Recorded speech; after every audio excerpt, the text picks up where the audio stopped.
खरं तर प्रत्येकाच्या आयुष्यात ही धाप लागतेच. आपल्या प्रत्येक पेच प्रसंगात आपल्याला नक्कीच ही धाप लागत असते. ते धाप आपण त्या ठिकाणी योगेशने दाखवलं की ही प्रत्येक क्षणाला जी लागणारी धाप आहे ही ओलांडून तो कुठेतरी प्रवास करतोय.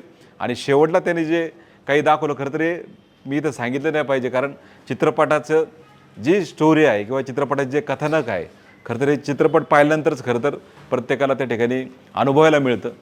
मला एकच खरं तर मनापासून विनंती असेल की आपले हे सामान्य कुटुंबातील शेतकरी कुटुंबातील आपलं लेकरू आहे, त्याला आपण जपण्याचं, त्याच्या कलेला जपण्याचं खरं तर आपण काम केलं पाहिजे.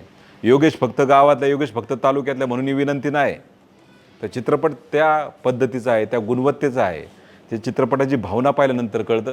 माझी तर खरोखर ही विनंती असेल की आपल्या लहान मुलांना, शाळेतील विद्यार्थ्यांना जास्तीत जास्त हा चित्रपट दाखवला पाहिजे, जेणेकरून जे संस्कार आहेत, माणसात कसा देव शोधला जातो ह्या चित्रपटाच्या माध्यमातून दिसतंय. मी पुनश्च एकदा या सगळ्या आपल्या धापच्या टीमचे, आमचे विक्रमदादा खैरे त्यांचे पण मनापासून आभार व्यक्त करतो. धन्यवाद. जय हिंद, जय शिवराय.